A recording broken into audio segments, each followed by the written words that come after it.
comment on a visual, click on the three dots at the top of the visual and select the comment option at the top. Then click anywhere on the visual you wish to comment on and type your comment. To mention someone, use the @ sign on your keyboard and type the user's name.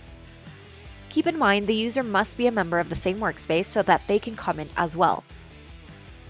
There are also a few text editing options that you can use, such as making the font bold or in italics.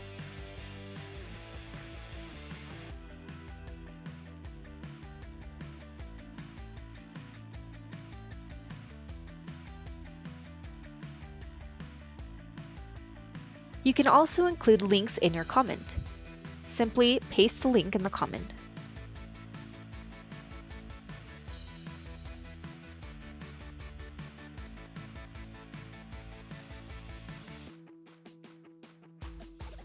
Next, you can mark a comment as resolved from the comment box so that the comment disappears.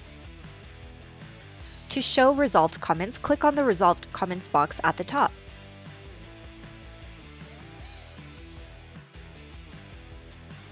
Lastly, to delete a comment, click on the trash icon in the comment box and confirm.